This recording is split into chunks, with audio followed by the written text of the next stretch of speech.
Hey guys, you're watching Daniel and Gian talk, and today we're going to be doing a full review of the feature film Peepli. Directed by Anusha Rizvi. She wrote and directed it. It's her first and only movie. So And it's a she too, which is great. Our guy Nawazuddin Siddiqui's in the film. I wasn't expecting him. Nasruddin Shah's in it as well. He is as well. They both play it. They're not really cameos, but they're really small supporting parts. Well, Siddiqui's ends up playing a bigger part, as you find out in the end of the film. But let's get into some of the things that I enjoyed. First off, I enjoyed the whole setup of the village with these farmers, like staying with them as long as you do, because you don't stay with them the whole movie. Right. But you stay with them enough to they like smoking pot, they're poor, they have dysfunctional life at home with the wife and his mom. I mean, they seem to be drunks too as well, because, it just seems like there's nothing else to do but to just It's not raining, they're not producing the crops they need to survive, so they're kind of just medicating themselves to get through it all. The pain. I mean, there's probably genuine pain going on. I can't even comprehend. Genuinely, I cannot comprehend that. A really telling scene is when they go to the politician / gangster guy. And he literally says, "Go kill yourself." Yeah, well, but that's not what I'm talking about. I'm talking about where they bring out this plate of hard-boiled eggs, and he's just staring at him like, and I was like, wow, this dude probably hasn't had like a decent meal in a while. And it's hard-boiled eggs. Yeah, exactly. Which they're deviled eggs, whatever. No, my point is though they're fucking eggs. Right. Like in my eyes, I didn't look at it as like, oh, poor bastards. I'm just saying like, fuck, man, where is he at where he's looking at these eggs? Right. Because I don't know how common eggs are like in terms of just normal diet, so maybe it's a specialty. But it was a subtle little detail that didn't need to be there, but the fact that it was there. But it was telling. So it was very telling to 100%. where they were at in life, or going to this guy. By the way, side note, I find it seems like every single time we see like this older gangster politician, they have that same hairstyle, like. It's kind of like... I don't even think he's a gangster. I think he's just a corrupt politician. I think that's what's the difference? I guess that's true. What's the difference? Gangs of Wasseypur, the guy was a politician too. And that's true. Gangster, so. Well, gangster I feel like is when you start killing people. Fair enough. That's where I feel like we don't know if he killed anybody in That's this true. film. He could have. Yeah. What did you think about that bitch-ass brother of his, like he guilt-tripped his dumb brother into like wanting to kill himself? I was waiting for it to happen, and it did, and the shit was hilarious. I was like, okay, no, I will do it. No, I'll do it. No, you know what? It's my family. I'll do it. Okay, you sure? And the other guy was like, yeah, I'll do it. Yeah, of course. That's what I'm supposed to do. Yeah, exactly. It's honor for me. That was such a funny fucking scene. They were back and forth like, no, it should be me. Right. No, it's me. Da da da da da. And he's like, okay, yeah, you go ahead. You can kill yourself. It's cool. You sure? Yeah. You sure you want to do this? Okay. And then anytime he tried to maybe I don't want to do it anymore, he just would reaffirm him like, it's the honorable thing. What do you mean? Like, how your family? You gotta take care of your family. Exactly. But it's just fucked up to just think that a program like that even exists. Yeah. Now I know it's based on a true story. I don't know how true. I probably should have done some reading after I watched the movie, but it is what it is. Well, it reminded me of this old this movie from like late '90s, early 2000s called Dead Man on Campus. Never heard of it. It's a comedy, and the gist of it is they're at this private school where there's like some rule in the bylaws that says if your roommate commits suicide, in your finals, everyone gets an A? Everyone gets straight A's. Yeah. And they're both like ready to flunk out of school, because all they've been doing is partying and having a good time. And so they try to move in different roommates to see like which ones are suicidal enough, and see if they can push them like over the edge to get them to commit suicide, so they can get straight A's. It probably can't make that film nowadays. No, you probably can't. It's funny, not that long ago. It's a funny concept. One of these days we're gonna do the you can't make that anymore show. And then go and talk about that. I feel like I learned a lot. But also, at the same time, it was almost like there's certain parts in the movie that was like a mirror. And what I mean by that is the news, the way the news cycle works, the way like they only care about, this is the first guy committing suicide, so let's drive all of our people there and to find this out. And then the competition between the news and then, but where the mirror came in and where I could see myself, because I didn't know it was like that in India. I assumed that's like that everywhere, but I didn't know it was like, let's go to this remote fucking village and camp out here. Just literally camp out here and watch and wait. Well, it was trying to create a story. No, I know. Yeah. I know. And then at the end, when they leave, they end up all leaving after they get their story. They get what they needed to get. And then there's a shot that kind of leads into the ending of the film where they show the house, the brother's house, and the camera like goes back, and you could see like all of these bottles, plastic bottles, trash everywhere, because they got their story, so everyone fucking left. And they just left. It's like Woodstock with the crying Indian, the crying Native American, where the whole place is desecrated. The news organizations don't give a fuck about them. They got their story. They left. And so, like, that's like here, too. People who report the news, I don't think they really give a fuck. No. Like, school shooting here, or 50 dead in Florida, whatever, and like... Would you say that's an influence of the internet and just, like, Western influence on how news... Because we've gone away from, like, big J journalism. That doesn't exist anymore. But how far does the culture... Okay, let me put it this way. At what point does our Western influence just become the way shit is in India? Like, because they're doing it on their own will now. Like, let's say media, like you said, is a spread, and that's Western influence in the way they run their news operations, whatever. At what point do they like, fuck, man, we're making a lot of money this way. Like, this is how it should be. How is that? At what point does the influence separate from like Indian news people consciously making this decision because they're making so much money? Well, I think that all comes down. I mean, that's another conversation in itself. But that's the influence of capitalism. That's what I think. It's capitalism more than anything else. But I think capitalism doesn't. It's attributed to the West because I feel like the West is what brought it out. But it's not. It's just an idea. Well, the business model started in the West, and that's why it would be the influence. But if it's working, it's working. Is it working though? That's the question that needs to be asked. And I mean, like that's what I'm saying. That's like a podcast question in itself. But that's like, we could talk for hours about that.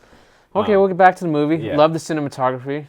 I thought the cinematography was great. What I liked about it was just real basic. It wasn't trying to do too much. It just it got what it needed to get. And sometimes the performances were all in the pocket. Absolutely. There was no one out of like the main people. And I expect nothing less. You know what? I mean, we're Amir Khan. Amir Khan's name is on the film. You know what kind of movie it's going to be. There's an expectation that he has if he puts his name on it.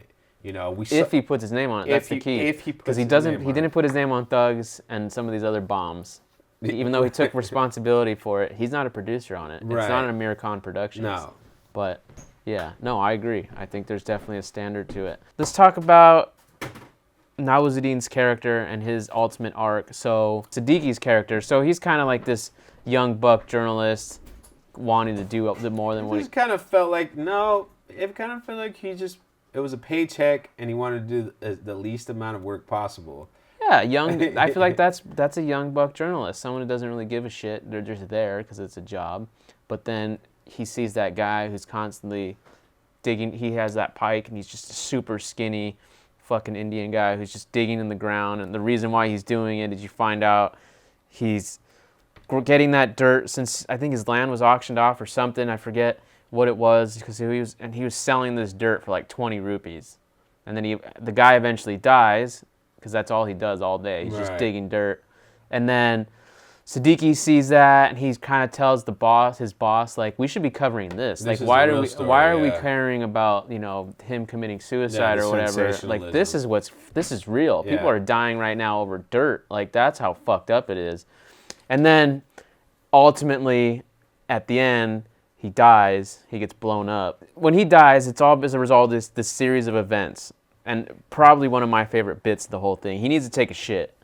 But since he's on, like, house lockdown, he's trying to, like, coordinate with the military or the police there. I mean, let's go back. Let's talk about that. How the second that it gets publicized, the second that there's a face attached to the farmer suicides, which has already been going on, but that's what makes this important, is that there's finally a face and a name attached to the suicide stuff, which makes everybody look bad. So all of a sudden, he's getting pressured on all sides by all these different politicians. And everything. And they don't want him to kill because there's a face now. They're like, you can't kill yourself, you piece of shit. You know, he gets his ass beat by the politician gangster dude.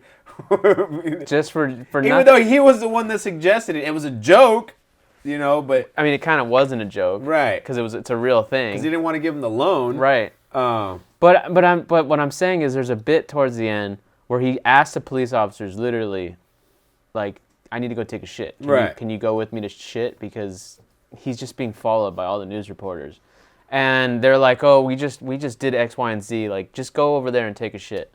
And he goes, everyone's sleeping, mind you, and someone sees him run away. And so they're like, everyone's on alert. Like, we got to fucking follow this guy. Like, where is he going? Blah, blah, blah.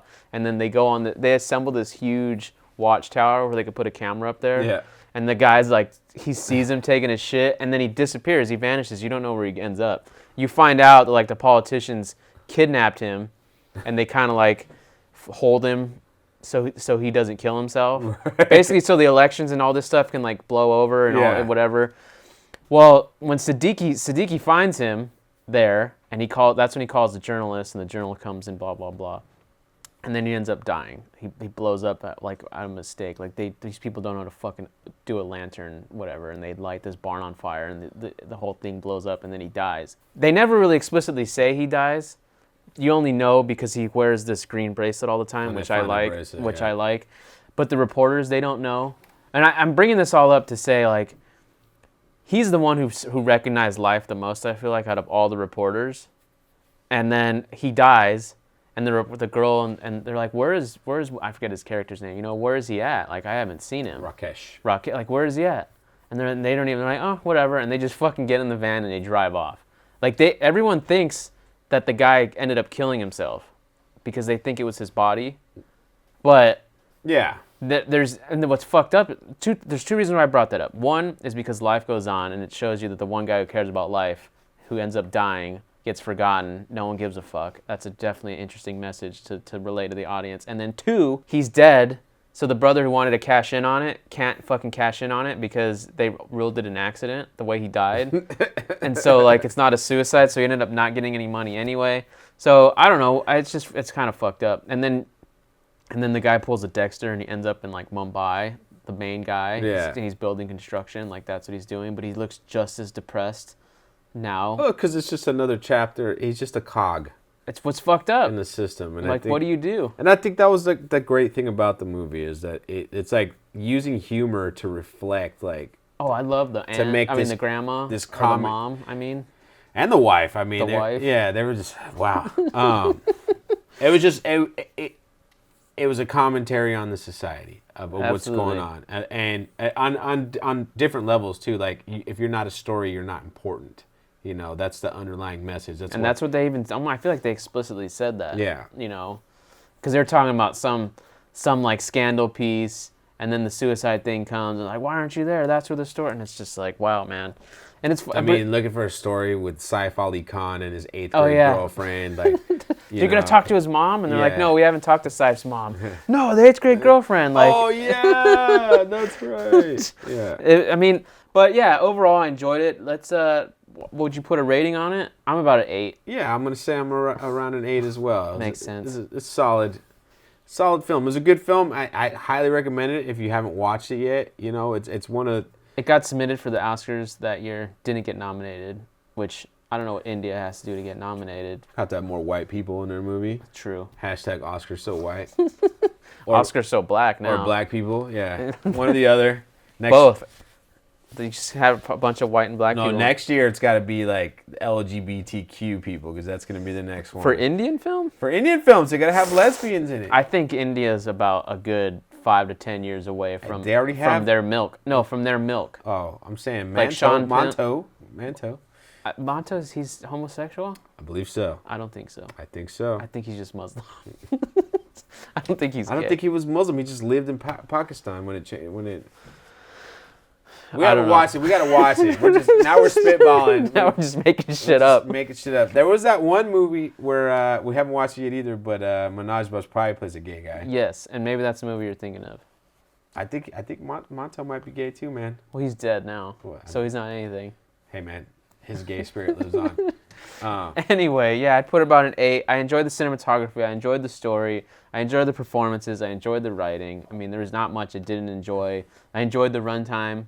You know, there wasn't a lot That of was great. That was the best part. Excess fat. The songs worked. The songs were. They sang. Yes, they actually They sang. It was in the village. It made sense. It wasn't this fantasy piece, which is There was no theatrical performances. Exactly. I enjoyed the little intimate moments too of like him hugging the goats and the goats have sweaters on. Like I enjoyed them smoking pot all the time. I enjoyed like just things that you wouldn't, in my opinion, see in normal cinema. They just were like, all right, let's just show it. But nothing felt too. It wasn't like Swadesh where it's a mainstream film. So things are going to be more in your face, They didn't feel like down your caricatures. exactly. This was like this is how they are. To be honest with you, not like thinking about it kind of reminded me of kind of Coen Brothers-esque a little bit, especially Kind of. their characters, the two brothers. There would have been more dark, but it was. It would have been darker, but one of them would have killed themselves. Yeah, in a wood chipper. If we're going full Coen Brothers, yeah. But the characters themselves had that kind of like because they were not. They felt like the Big Lebowski. They were the dude, and they were yes. like, you know, because they were humans. Exactly. They weren't fucking. They weren't great guys. They weren't great people. They were flawed through and through. Very flawed, but at the same time. All right, guys. Well, thanks for watching. You know the drill. Smash that like button. Subscribe if you're not subscribed. Ring the bell if you are. Next week, if you stuck around this long, we're going to be doing a full review of Bad Lapore. Finally. Everybody has been asking us to watch that for a while. We're getting to it finally. But let's keep this train rolling. I hope you enjoyed the review, and we will see you next time.